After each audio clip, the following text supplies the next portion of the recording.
Hello students, how are you. आज हमारा है 7th चैप्टर समस्थिति का सिद्धांत।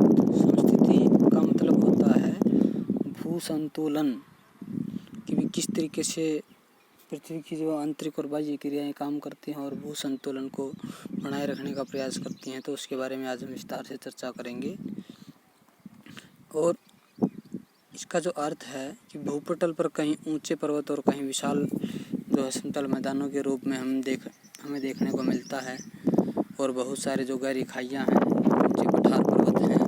और यही नहीं, मैंने आपको पिछले क्लास में बताया था कि इंटरनल और एक्सटर्नल जो फोर्सेज हैं वो पृथ्वी के ऊपर हमेशा निरंतर काम करती रहती हैं और कुछ न कुछ जो है एक्टिविटी पृथ्वी के अंदर और बाहर होती रहती हैं, उथल पुथल जो है मचाए रखती हैं। तो निश्चित ही इसके पीछे कुछ न कुछ प्राकृतिक व्यवस्था जो है इन्वायरमेंटल सिस्टम जो है वो हमेशा काम करता रहता है, जिसे कुछ विद्वानों ने भू संतुलन का नाम दिया है या समस्थिति का नाम दिया है। तो उसी के ऊपर आज हम चर्चा करेंगे।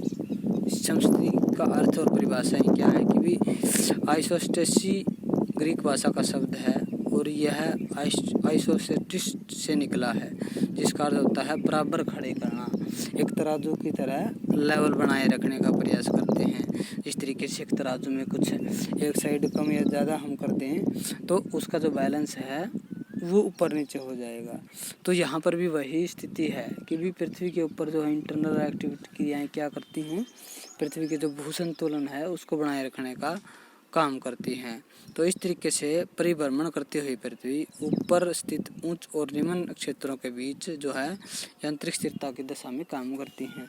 कि भी कुछ गहरी खाइयाँ हैं, कुछ ऊंचे पर्वत हैं, तो उनको बैलेंसेज बनाने का काम ये करती है। तो इस तरीके से समस्थिति की जो अवधारणा है वो गोल पृथ्वी होने के साथ साथ उसके चारों ओर जो समान गहराई और समुद्र वाला क्षेत्र है या प्रत्येक स्थान शीर्ष रेखा के केंद्र की ओर लंबवत है। तो इस तरीके से ध्रुवों पर जो है बराबर बल या कुछ एरिया में पर्वत पठार जो खड़े हैं या गहरी खाइयाँ हैं उसको बनाए रखने का काम करता है। तो ये जो थ्योरी है कब आई थी, 1869 में कल्याण की समस्या आई। तो उसमें 1749 में पियरे बोगुयर का एक एंडीज पर्वत है, तो उसके अंदर जो है सर्वेक्षण किया गया और ये जो शीर्ष रेखा का जो भटकाव है वो हमारे सामने आया। तो इस तरीके से ऑथर होम्स ने भी समस्थिति के संतुलन को बनाए रखने के लिए विशाल भूखंडों के बीच पाए जाने वाले जो अनूप दिशा है उसकी ऊंचाइयों और उभरे हुए भागों के बीच के जो पठार हैं, मैदान है, उनके बीच संतुलन को इसका कारण बताया। उसके बाद आता है कि भी समस्थिति के सिद्धांत का प्रतिपादन किसने किया।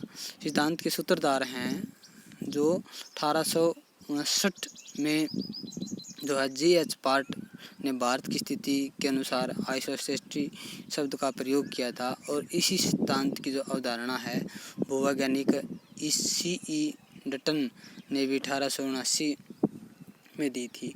तो इस तरीके से उन्होंने हिमालय पर्वत और सिंधु गंगा मैदान के अक्षांश का निर्धारण करने के साथ साथ एवरेस्ट का भी उन्होंने क्या है सर्वेक्षण किया। और भूमापन के कार्य से दो विधियों का प्रयोग इन्होंने किया, एक तो खगोलीय विधि और एक त्रिभुजीकरण विधि। तो इन दोनों विधियों का प्रयोग करके एक मापक तैयार कर स्थान के अक्षांशों को सही माना जाता है। तो इनका उन्होंने प्रयोग किया, जिसमें भूपटल के जो पार्ट हैं उनको ज्ञात करने के लिए कल्याण और कल्याणपुर नामक दो स्थानों के बीच की जो अक्षांशीय दूरी की विधियों एक जैसी नहीं आती। तो इस तरीके से उनमें कुछ जो अंतर रह जाता है उसका बैलेंसेज जानने का इन्होंने क्या प्रयास किया। तो इस तरीके से भू संतुलन के बारे में विभिन्न विद्वानों के जो मत हैं वो व्याख्या अनेक विद्वानों ने अपने अपने ढंग से की है।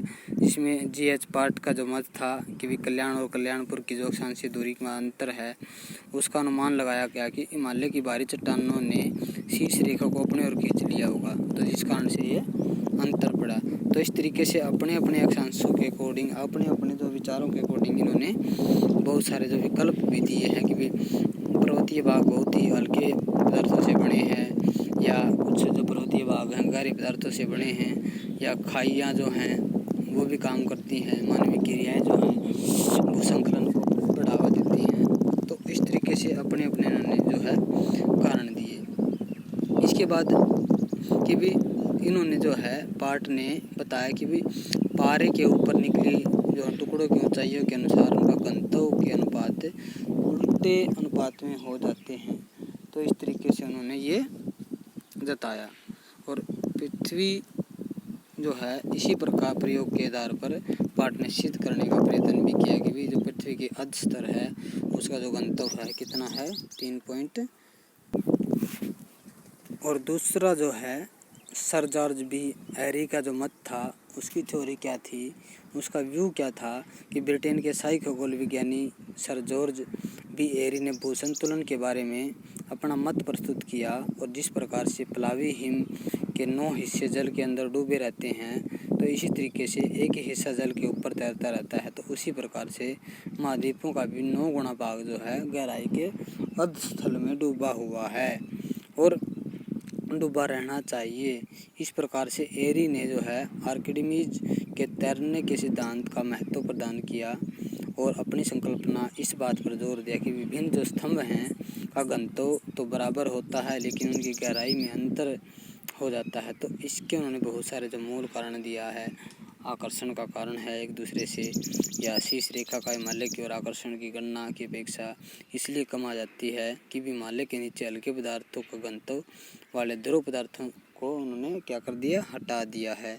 तो बहुत सारे जो हल्के पदार्थ से बनी हुई स्तर है वो डूबी रहती है जल के अंदर और दूसरी ऊंचे भागों में थोड़ा हिस्सा जो है अर्ध स्तर में डूब जाता है। तो इसके कारण जो है वो बैलेंस जो है वो समय समय पर इधर उधर होते रहते हैं। तो एरी ने बहुत सारे जो प्रयोग किए थे उनमें से कुछ हैं कि महाद्वीप का एक भाग ही एक प्रकार के गंतव्य वाली शैलों से बना हुआ है, तो परंतु इसके विभिन्न भागों में जो गहराई है पर्याप्त अंतर देखने को हमें मिलता है। तो अलग अलग भूभागों में अलग अलग गहराई के अनुसार जो है भू संतुलन में भी अंतर देखने को मिलता है। तो यहाँ पर एरी और पार्ट के मत का अंतर दे रखा है।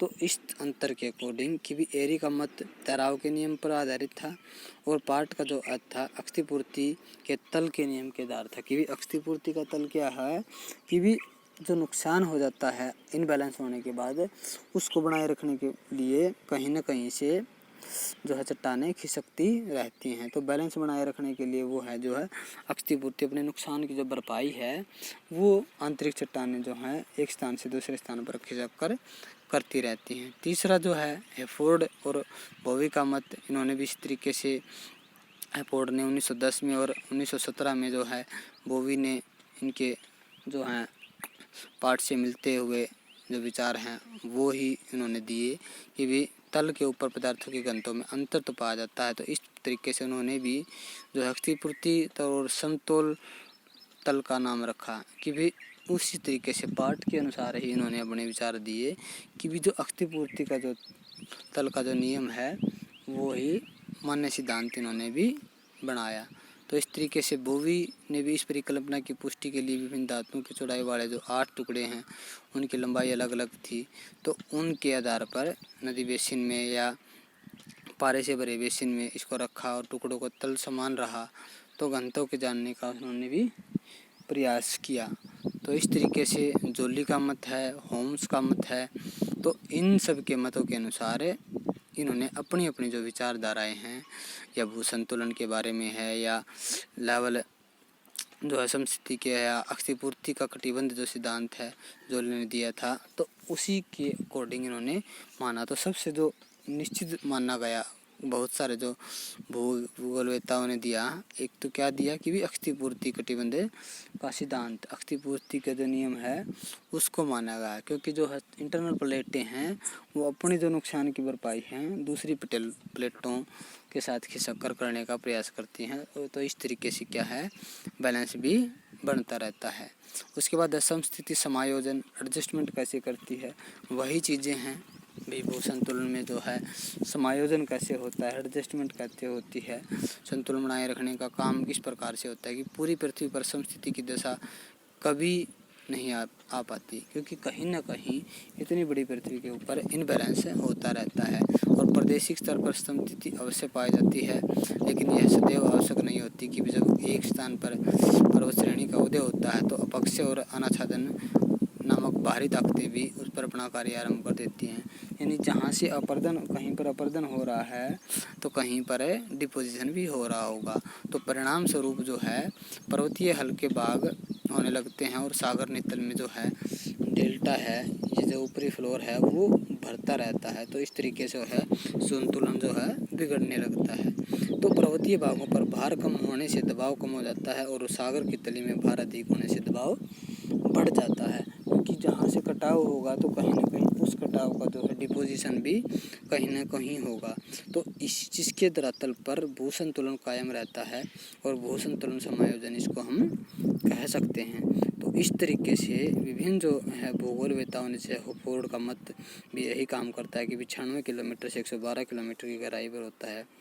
तो कई तरीके से जो है ये सारे के सारे प्लेट विवर्तनिक और महासागरीय नितल के प्रसरण की आधुनिक जो खोजें हैं सिद्ध किया है कि भाई किस तरीके से जो है भूगोल पर समस्थिति की प्रक्रियाएं निरंतर सक्रिय रहती हैं, क्योंकि भूगर्भिक शक्तियां सदा विक्षोभ और अवस्था पैदा करती हैं।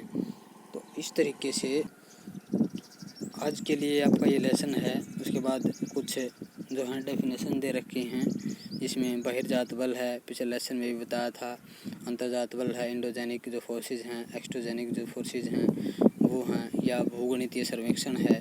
तो इस तरीके से दुर्बलता मंडल है। तो ये डेफिनेशन भी आप साथ साथ कीजिएगा। शॉर्ट आंसर टाइप क्वेश्चन हैं, कुछ बड़े क्वेश्चन हैं, मतों के आधार पर आपने संतुलन इनका देना है, विचार रखने हैं।